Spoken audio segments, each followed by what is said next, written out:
Maps define us. Imaginary lines that delineate neighborhoods. They speak to where we've been and who we are.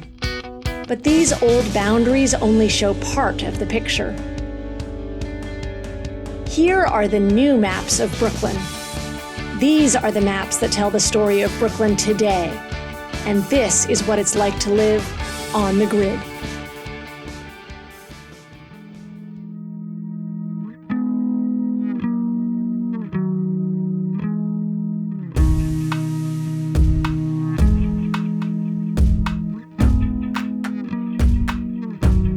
Hi, my name is Zephyr Teachout, and we are on the grid. Today, we are going to be looking at African American homeownership in Brooklyn. We're going to be talking about the history, where we are now, and the incredible connections between homeownership and the culture, politics, and history of Brooklyn. So we're going to start with meeting again with John Mollenkopf, who is the director of the Center for Urban Research at Cuny.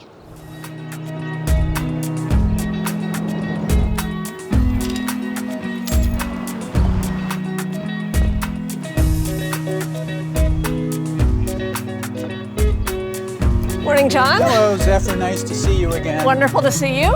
Another great day in Brooklyn. Beautiful. And where are we? Well, we're in the outer reaches of Bedford Stuyvesant in Brooklyn, which is the largest contiguous settlement of African Americans in the Western Hemisphere. Really? Bigger even than Port-au-Prince, bigger than the black population of Bahia in Brazil. The largest contiguous population of black homeownership. Of blacks in general. Okay. Oh, in okay. the U.S., in the Western Hemisphere. Wow. But possibly also of homeowners too. Mm-hmm. So, well, I was asking about homeownership because today we're focused on homeownership and its relationship to Black Brooklyn. So the population of the whole set of communities is over 800,000 people, and 250,000 of them live in owner-occupied housing. So that's larger than many cities in the United States. Well, show me on a map. Okay. This is Red Hook. This is Sunset Park, where we were before. This is Park Slope and so forth. Fort Greene, Prospect Heights. And then we come out on the A train right through Bedford Stuyvesant, where we are located now. So we're here in Weeksville, and in a few minutes I'm going to get a tour, learn something about the history. But can you talk about the connection between Weeksville and modern African American homeownership in Brooklyn? It is one of the very earliest African American settlements in Brooklyn.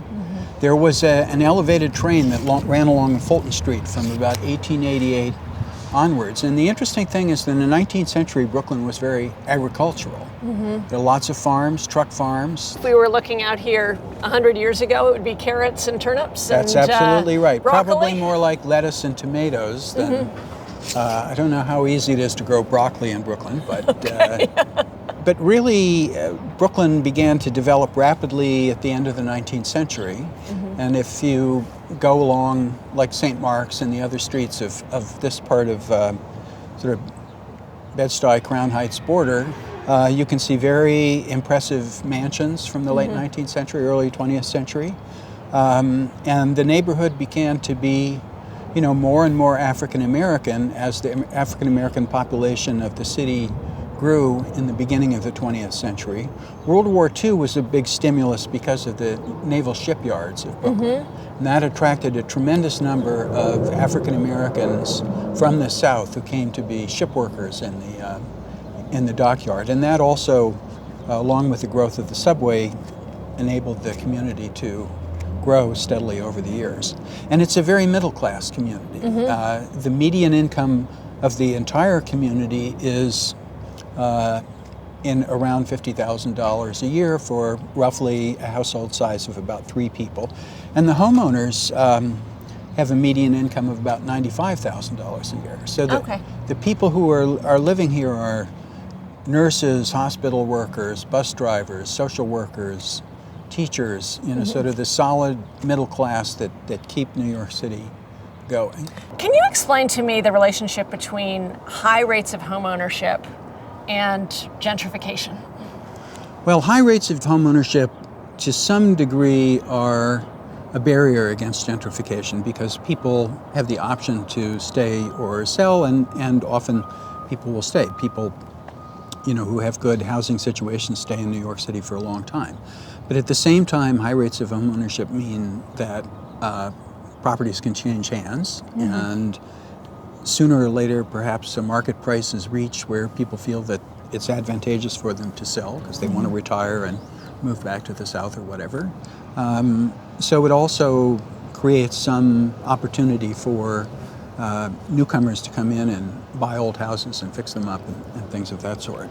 But it would seem to me to be important because then the homeowner is the one who's going to receive the wealth from the improved, from the raised prices, as opposed to the landlord getting the benefit of the increased prices. Yeah, it's certainly a fairer way to transfer property from one group to another rather than just have large developers and large rental housing owners making deals at the expense of all the tenants. But Bed-Stuy is changing fairly rapidly. Well, thank you so much for this fascinating lens through which to see the day. I'm going to take my map. Good. I'll see you tomorrow. I will see you tomorrow. Thank you very much. My first stop is the Weeksville Heritage Center to learn about one of the earliest communities of African American homeowners in Brooklyn.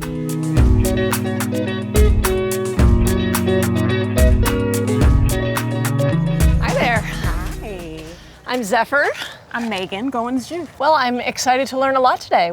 Tell me what we're going to be learning about. You are going to learn so much. Weeksville is an African American community, a free community that was formed 11 years after the abolition of slavery in New York State, which was in 1827, which makes Weeksville founding in 1838. So we're going to learn more about James Weeks and more about the families that lived in these houses. Terrific. Can we go in? Absolutely. I got the keys right here. We can head on over.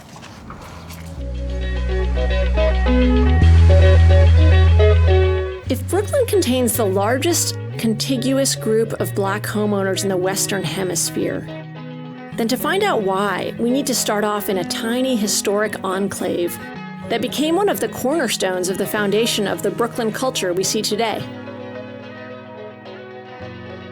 Learning the history of Weeksville will help make sense of how the home ownership phenomenon evolved, particularly in Bedford Stuyvesant.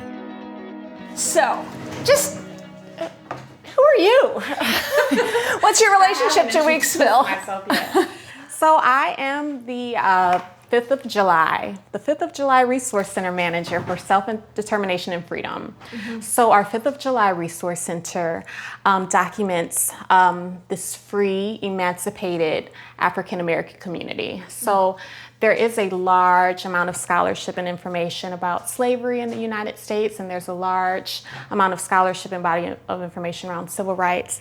But oftentimes that era and those areas of history right in between, there are not a lot of tangible living histories of that story. So we at Weeksville and through the Resource Center are very proud to support and to interpret emancipation-based histories, not just Weeksville, but of course nationally. And you're the archivist. I'm the archivist, yes. So what does that mean? So it means a lot of great things. I essentially get to interact with every level of information that tells this story. So I'm trying to imagine 1830s Brooklyn. Yes. And is it rural with little towns? It's so very rural, very agrarian, very farm-like, very isolated. There were, of course, no paved roads at this time. All dirt. People traveled by foot. People traveled by horses. And people were farmers, essentially.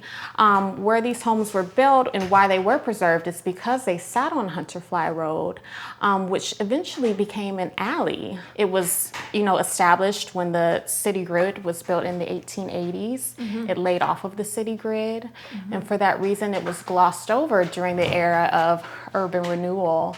More specifically during Lyndon B. Johnson's administration, the Model Cities Project, which is one of the initiatives that built the Kingsborough housing, as well as a community called Weeksville Gardens. How is Weeksville developed? The height of the community was actually during the 1850s. There were 525 individuals that lived in those boundaries. In homes? In homes. That they themselves owned. Exactly. So that's an incredible source of power, I imagine, Absolutely. in the 1850s. Absolutely. And going forward. Absolutely. So is James Weeks responding to a flyer in the Brooklyn Eagle saying buy land in the hamlet of Bedford? He absolutely did. It was being sold by another African-American man, Henry C. Thompson, who was a bootblacker, and he purchased the property from him. But James Weeks was actually the only person that owned property that actually lived in Weeksville.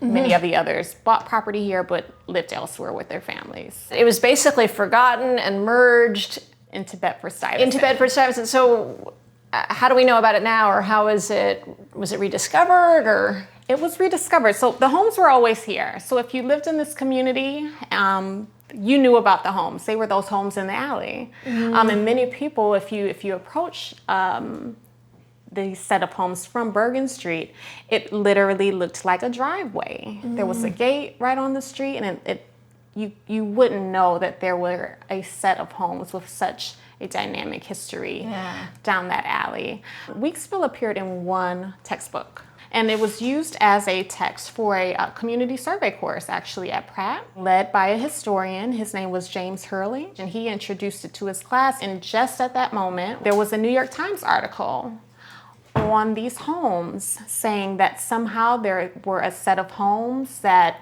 sat on an alley, the alley being off of the city grid, which is even more of a reason that they were glossed over during this era of demolition, but they were set to be demolished. They asked Model Cities if you would just give us some time to research this community. We're studying it in this course. We understand that, yes, these homes were part of that community, and if you demolish them, you will demolish the last standing remnants of it. Give us a moment to do some research. And please do not tear down those houses, essentially. The Model Cities replied, and they were actually very open to allowing a moment of investigation for James Hurley and his students. They were able to successfully recover evidence. They went and petitioned to New York City landmarks, and the homes were declared landmarks, so they couldn't be torn down. We have a beautiful, amazing building that was just completed in 2013. We had our ribbon cutting ceremony, so let's head over to our contemporary side, and we can visit the contemporary Weeksville story. Okay, great. Okay. This tour of the Weeksville houses was fascinating. It was like walking into a time machine to see these homes preserved exactly as they were when people lived in them in the early 1900s. The rest of the museum is fantastic as well. You should definitely check out the Weeksville Heritage Center next time you're in Bed-Stuy.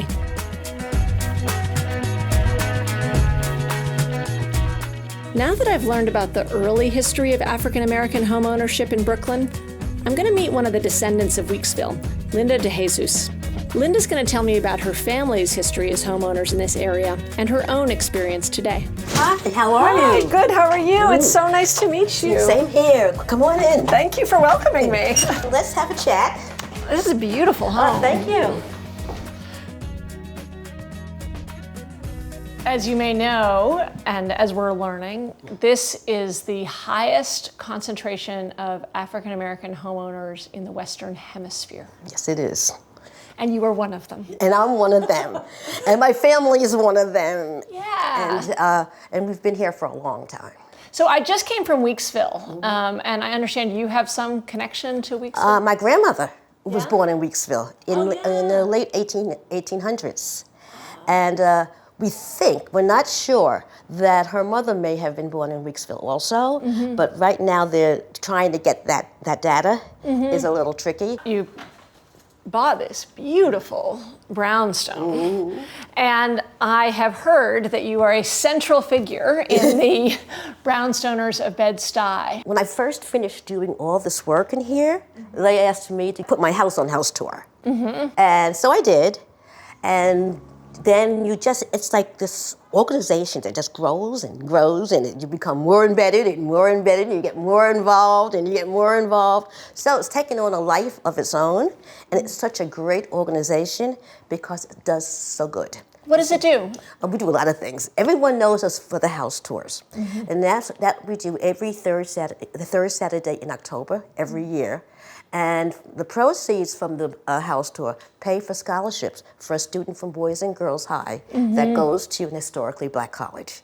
So you're supporting one thing, you're supporting your community high school, you're supporting a historically black college. Yeah. So it keeps the past and the present and the future rolling. So it sounds like owning a home is actually itself a job if you're a brownstoner. It is. And then during a tax lien time, we actually go we get the list from the Department of Finance for this area here, and we knock on doors in Bed-Stuy and tell people, do not lose your home. Well, I would love to see some of your home.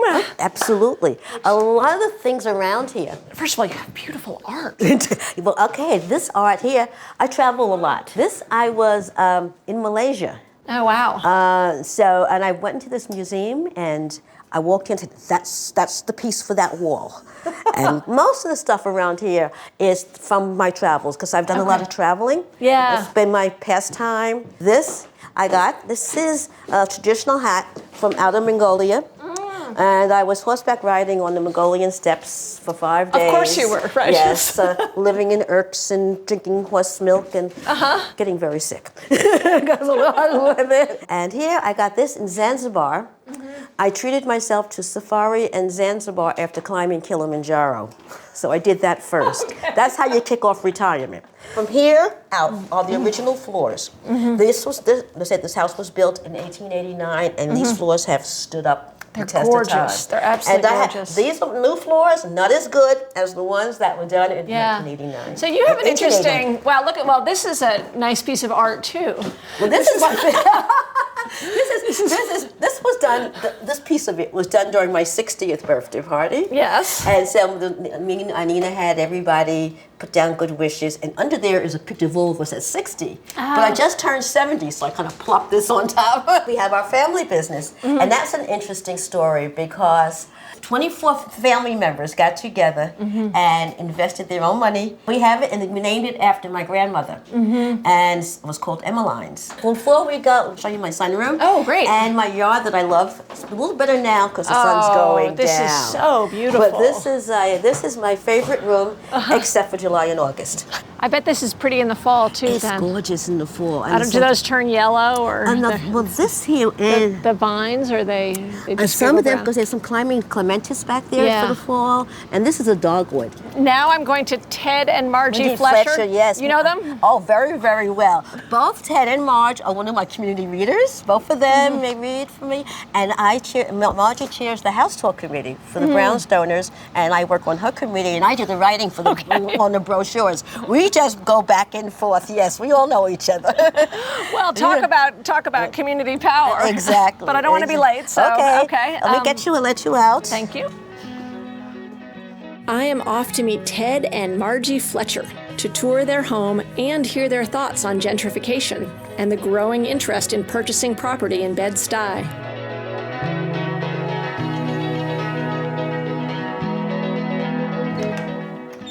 Welcome. Come right on in. Thank you. Oh, wow. This is amazing. Oh, it's beautiful. Oh, thank you. Yes, this is our European African room. Because it's, sort of Victorian, European, but we also have the African statues, motifs, etc. Today what we're doing is looking into African American homeownership in Brooklyn. Now, you may know this is the largest contiguous area of African American homeownership in the entire Western Hemisphere. That I was not aware of. Yeah, and you are at the center of it as a Brownstoner. Yes. So let's sit down and talk about it a little bit. So how long have you owned your extraordinarily beautiful home? Well, Margie came here when we got married. We got married in 1963. And my grandfather bought this house in the 30s, 1930s. He was an immigrant from India, and his name was Walter Simon. This was his rental property. The family home was on Macon Street, which is 3 blocks down, 2 or 3 blocks down. And my mother and I and my grandmother, we lived on Chauncey Street, right down on Fulton Street. That was his real estate office, Walter Simon's real estate. One thing that people talk about sometimes is the importance of home ownership, not necessarily in stopping gentrification, but in at least giving those who live in a community the choice about whether to sell or leave. Do you see that? Well, we get offers every day in the mail, on the phone, yes, we about do. selling the property. And Margie just told one gentleman, she said, "You wouldn't be able to meet my price." And he said, "Oh, what? No, I'm sure we can. Tell me." And what did you tell him? And I kept saying, "You will not be able to meet my price." So we went over that several times. So he pressed so hard, I said, "Okay, $8 million. And then there was a pause, And he said, "Well, how did you come up with that figure?" I said, "Well, it's a big house." I said, "It's a landmarked house in a landmarked area." He said, "Oh, well, I'll get back to you." And then I said, "Well, you don't have to." I said, "Because we're not really interested in selling." I said, "We have 3 sons, and, When we're gone, they will take over the house and whatever they want to do. decide to do." But the middle one is truly interested in keeping the property. And I think the other 2 would be also. I'd actually love to show people a little bit of your home. Oh, yes, please do. This is our Japanese room. These prints were from our daughter-in-law's parents into our African room. This is the family room. In addition to being the African room, it's the family room. And this is where we lounge. And all of these masks. Oh, it's wonderful. They had that old-fashioned sink with the, which I hated because it wasn't flush against the wall. And, so I just wanted that out. And so a window was there, but they made it much nicer than it was. Oh, wow. This is This is huge. This is our getaway deck. Yes. And one of the things I pride myself on is everything you see out here, I planted. I'm so proud of myself. You should be. Well, it's beautiful, and thank you for showing me thank you for the coming deck and showing all of us, your incredible history. I can appreciate Ted and Margie wanting to pass their beautiful home on to their sons instead of selling it to strangers or investors. Recently, there have been reports of some unethical and possibly even fraudulent business practices by real estate investors in Bed-Stuy. I wanted to speak with a local small business owner about her struggle to keep her home and why preserving the identity of her neighborhood is so important. How are you? Welcome. So nice to meet you. Yeah, come in. I want to. A lot of today we've been talking about the importance of home ownership. Yes. The political importance of home ownership, the educational importance. Yes. The value that it brings to a community, and honestly, the collective political power that it represents. But then what you're talking about is also the threat to Black home ownership in this area. My uncle was living here, Okay. and he went to pay the taxes and found that the house was not in the family's name anymore. He immediately, from what I understand, reported it to the Brooklyn DA's office. But shortly after that, he died. And they contacted his sister, who's 80, my aunt, and she called me. And she asked me if I would look into what was going on, and I did. I called the DA. He actually made an arrest. He got a confession, and we were at grand jury. Who was it? No one that we knew. But you did eventually get your house back. I did, after 4 years, though, after the confession. Right. He confessed the same year, as I said, 8 years ago. It was 4 years after that I was still in court. Yeah. fighting title companies. Who were claiming that they basically, that somebody else owned it. That someone else, this person who had already said that he was the straw buyer. Okay. Exactly. Yes. He had Yeah. already confessed. Right. But they still. I see. They were still sort of refusing to acknowledge your ownership. So it was still money being spent. I mean, it sounds like in your family it was first somebody who was older, or in your case, actually deceased. Was They older. didn't know that she was deceased. Okay. So that's how we got it back. Right. And there's a lot of elderly homeowners in the community that are unable to get out and fight that same way, or to have the funds to do it.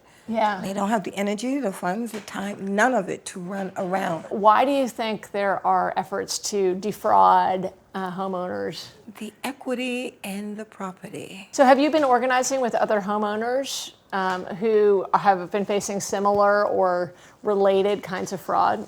I would love to, but out of shame, some people don't know where to go, what to do. You run here, you run there. The help is not there. So if you were, to let people in other parts of Brooklyn, or even this part of Brooklyn, know, why is it so important to become aware of the threat of fraud or of big banks taking advantage of homeowners? Why does it matter for Brooklyn? Oh, God, so we can hold on to some of the heritage that's been here, so we can hold on to legacies, so that we can, my favorite word, preserve. So you're a fighting homeowner, Yes, I am. but you're also a business owner. I am. What's your business? A bed and breakfast. I'm Sankofa Aban. Bed and breakfast. And And that business is also accompanied by another business, which is called Brownstone Jazz. okay. So we are the house of jazz within a bed and breakfast. When do you do jazz? Do you have to come and stay to listen? No, we invite any and everyone to come to hear the wonderful music that comes out of here. That we do history. The first hour or so, they talk about what goes on and what went on in the community, who's from the community, the who's in jazz. It sounds like you're playing an important role then in not just that being a great place to stay and listen to some nice music, but actually what you were talking about earlier and what Linda was talking about earlier is letting people both here and elsewhere see the history and feel the history. Performing arts. Yeah. Bedford Stuyvesant played a significant role in New York City's jazz culture in the middle of the last century. Legendary venues, the Kingston Lounge, Blue Coronet, and the East, regularly hosted performances by greats like Miles Davis, Max Roach, Freddie Hubbard, and Billie Holiday.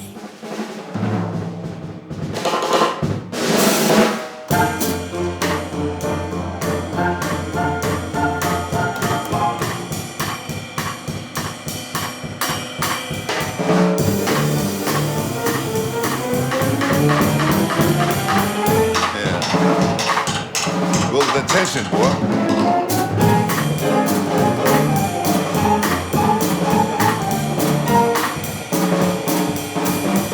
You in there?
Thank you, Lafayette, Wayne, Eric. Straight No Chaser, the only month. And we thank you for your time and effort, and we appreciate it. We had a good time.